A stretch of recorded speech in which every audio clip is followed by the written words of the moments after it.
زندگی ہی 4 دن کی ہے اور یہ چاندنی 4 دن کی ہے، اس میں ہی جو کچھ کر سکتے ہیں کر لیں، ورنہ اگر یہ ہاتھ سے نکل گیا، یہ ضائع ہو گیا تو پھر انسان کو کچھ ملنے والا نہیں ہے۔ یہ 4 دن کی جان نہیں، یہ زندگی ہے، یہ جوانی ہے، یہ وقت ہے، یہ بہترین موقع ہے ہمارے لیے کہ اگر اس سے فائدہ اٹھا لیا تو پھر ہمارے لیے فائدہ ہی فائدہ ہے زندگی۔ اسی کو قرآن مجید نے سورہ عصر میں کہا ہے کہ وَالْعَصْرِ إِنَّ الْإِنسَانَ لَفِي خُسْرٍ، والعصر زمانے کی قسم، بے شک سب کے سب انسان خسارے میں۔ 2 لفظ ہے، اس کو سمجھیں، ایک لفظ ہے نقصان اور ایک لفظ ہے خسارہ۔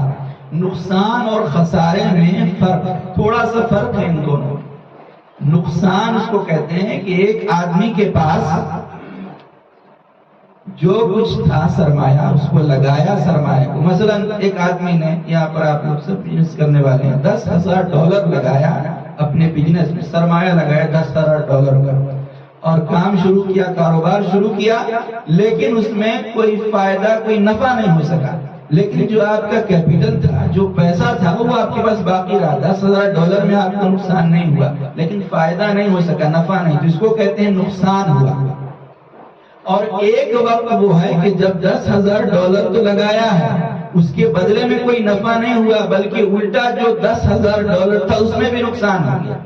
اس کو مثال علماء نے دی ہے، اس کی مثال اسی طرح ہے جس طرح برف بیچنے والا جو برف بیچتا ہے، اور جب برف بیچنے کے لیے نکلتا ہے تو برف بک گئی تب تو اس کا فائدہ ہے، لیکن اگر برف نہیں بکی تو جو سرمایہ، جو پیسہ خرچ کر کے برف خریدا ہے وہ پگھلتا جائے گا۔ اگر اس کے پاس اسٹوریج نہیں ہے، کولڈ اسٹوریج برف کو رکھنے کا، تو وہ برف جو ہے وہ برف پگھلتی جائے گی، یعنی فائدہ تو دور کی بات، جو خریدا تھا، جو پیسہ، جو سرمایہ لگایا تھا، اس میں بھی نقصان۔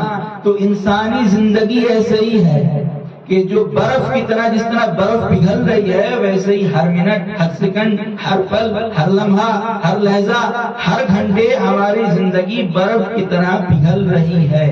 لہٰذا اگر اس سے فائدہ نہیں اٹھایا تو یہ نقصان نہیں بلکہ خسارہ ہے، یعنی اصل جو سرمایہ ہے اور اصل جو چیز ہے آپ کے پاس وہ بھی ختم ہو رہی ہے۔ اسی کو قرآن مجید نے کہا کہ سارے کے سارے انسان خسارے میں ہیں۔ ان الانسان لفی خسر الا الذین آمنوا وعملوا الصالحات۔ تو خسارے سے بچ کیسے سکتا ہے انسان؟ جو زندگی پگھل رہی ہے، جو زندگی گھل رہی ہے، اس سے بچے کیسے؟ آمن، پہلی چیز فرمایا کہ ایمان اگر انسان لے آئے خدا کی ذات پر تو اپنی زندگی کو بچا سکتا ہے، خسارے سے نکل سکتا ہے اگر ایمان لے آئے۔ صرف ایمان لے آئے تو کافی ہے؟